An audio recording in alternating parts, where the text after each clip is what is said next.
যুদ্ধে হলে কারা এগিয়ে কারা পিছিয়ে?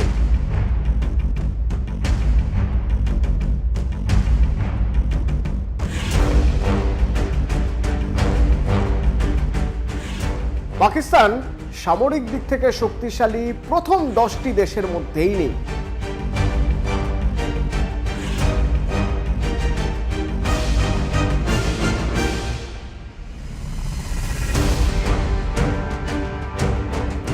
যুদ্ধ শুরুর আগেই হেরে বসে থাকবে না তো পাকিস্তান?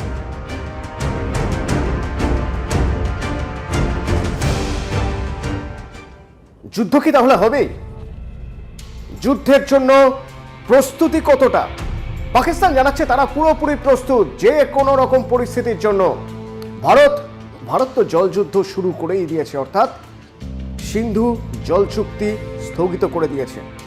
যদি যুদ্ধ সত্যি হয়, কি হবে তাহলে? দুই দেশেই অর্থনীতিতে বিরাট বড় প্রভাব পড়বে। কিন্তু শেষমেশ কি হবে? যুদ্ধে হলে কারা এগিয়ে কারা পিছিয়ে? এই তো প্রথমবার নয়, ভারত পাকিস্তান যুদ্ধ এর আগেও হয়েছে 1947 সালে, হয়েছে 1965 সালে এই কাশ্মীর নিয়ে, তারপর 71, সেখানে অবশ্য পাকিস্তান বাংলাদেশ যুদ্ধ, আর সেখানে মৈত্রী দেশ হিসেবে ভারত ছিল, বন্ধু দেশ হিসেবে ভারত ছিল বাংলাদেশের সঙ্গে। তারপর কার্গিল 1999, সেই পাকিস্তান। আবার যদি যুদ্ধ হয়, তার আগে আতশ কাচের নিচে একবার দেখে নেওয়া যাক দুই দেশ সামরিক দিক থেকে কোথায় দাঁড়িয়ে রয়েছে। বিশ্বের সামরিক দিক থেকে কতটা শক্তিশালী সেই হিসেব যদি দেখা যায়, তো সেই হিসেবে বিশ্বের তাবড় দেশগুলোর মধ্যে চতুর্থ স্থানে রয়েছে ভারত। পাকিস্তান না, পাকিস্তান সামরিক দিক থেকে শক্তিশালী প্রথম 10টি দেশের মধ্যেই নেই।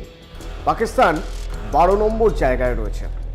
দু দেশের কাছে কি কি রয়েছে একবার দেখে নিই। যদি সৈন্য সংখ্যার কথা বলা হয়, রিপোর্ট বলছে আর্মি রয়েছে, আর্মি স্ট্রেংথ ভারতের কাছে 14.6 লাখ, অর্থাৎ 14.5 লাখেরও বেশি। সেখানে পাকিস্তানের অর্ধেকেরও কম, 6.5 লাখ। রিজার্ভ ফোর্স ভারতের কাছে কত রয়েছে? কারণ যুদ্ধ যদি লম্বা চলে তাহলে রিজার্ভ ফোর্স সবচেয়ে বেশি জরুরি।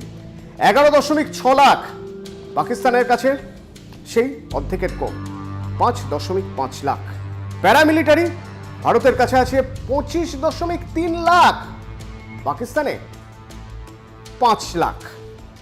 আচ্ছা, যদি আকাশপথে যুদ্ধ হয়, কে কতটা অ্যাডভান্টেজ পেতে পারে? ফাইটার এয়ারক্রাফট ভারতের কাছে আছে 513টি, আর পাকিস্তানের কাছে 328টি। হেলিকপ্টারও পাকিস্তানের থেকে ভারতের কাছে বেশি রয়েছে, 899টি হেলিকপ্টার আছে ভারতের কাছে, আর পাকিস্তানের কাছে অর্ধেকেরও কম, 373টি। অ্যাটাক হেলিকপ্টার ভারতের কাছে 80, পাকিস্তানের কাছে 57। স্পেশাল মিশন এয়ারক্রাফট যদি প্রয়োজন হয়, তাহলে ভারত পাকিস্তানের থেকে অনেক গুণ এগিয়ে রয়েছে, কারণ ভারতের কাছে 74টি, পাকিস্তানের কাছে 27টি। আচ্ছা, যদি স্থলভাগে যুদ্ধ হয়, স্থলভাগে যুদ্ধ হলে কে কতটা এগিয়ে থাকবে? মানে কার কাছে আর্টিলারি কতটা রয়েছে? বলা হচ্ছে যে ট্যাঙ্ক রয়েছে ভারতের কাছে 4201, পাকিস্তানের কাছে 2627। আর্মার্ড ভেহিকেল ভারতের কাছে 1,48,594টি, পাকিস্তানের সংখ্যা খুবই কম, সেখানে 17,516। আচ্ছা, যদি নৌপথে যুদ্ধ হয়, অর্থাৎ জলপথে যুদ্ধ, সেক্ষেত্রে দেখা যাচ্ছে ভারতের নৌবাহিনীর স্ট্রেংথ 293 আর পাকিস্তানের 121। এয়ারক্রাফট ক্যারিয়ার ভারতের কাছে আছে 2টো, পাকিস্তানের কাছে একটাও নেই। কি ভাবছেন? যদি নিউক্লিয়ার ওয়ার হয়, হতেই তো পারে, কারণ দুই দেশই পরমাণু শক্তিধর দেশ, দুজনের কাছেই ওয়ার হেড আছে। তো সেই পারমাণবিক অস্ত্রের ভান্ডার যদি একবার দেখা যায়, কোনো দেশ তার পারমাণবিক অস্ত্রের ভান্ডার কখনো কাউকে জানায় না, কিন্তু বিশ্বের সব দেশের কাছে গোয়েন্দা সংস্থাদের কাছে কিছু কিছু তথ্য থেকে যায়, যে তথ্যগুলো মিলিয়ে নিলে অন্তত একটা আঁচ করা যেতে পারে কোন দেশ কতটা পরমাণু শক্তিধর। পারমাণবিক অস্ত্রের হিসেব মার্কিন গবেষণা সংস্থা ফেডারেশন অফ আমেরিকান সায়েন্টিস্ট, তারা এবছর যা রিপোর্ট দিয়েছে, অর্থাৎ এই 2025-এর জানুয়ারিতে, সেই রিপোর্ট বলছে ভারতের কাছে পারমাণবিক অস্ত্র 180টি, পাকিস্তানের কাছে 170টির বেশি নেই। ভারতের কাছে আগে ছিল 174টি, আরও 6টি বাড়িয়েছে গত 2 বছরে ভারত। এখন 180 আর পাকিস্তানের কাছে 170। কিন্তু এত কিছুর পরেও পাকিস্তান কেন যুদ্ধ জিগির তুলছে? তারা তো শুরু থেকেই জানে যে ভারতের কাছে যে পরিমাণ সামরিক শক্তি রয়েছে তা পাকিস্তানের কাছে খুবই কম, নগণ্য বলা যায়। তারপরেও এই যুদ্ধ জিগির কেন? বারবার কেন উস্কানি আসছে সীমান্তের ওপার থেকে? কেন বারবার যুদ্ধের জন্য মরিয়া হয়ে উঠছে পাক সেনাপ্রধান জেনারেল মুনির? এর পিছনে একটা অদ্ভুত কারণ আছে। আসিম মুনিরের ইমেজ এমনিতেই খুব খারাপ।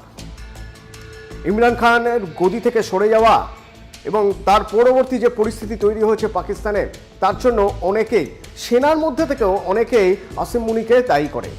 তো আসিম মুনিরের সেই একটা চাপ তো রয়েছে। তার চেয়ে বড় চাপ হলো দেশের অভ্যন্তরে বিদ্রোহীদের বেড়ে ওঠা, আরও বেশি জেগে ওঠা। কোন বিদ্রোহী?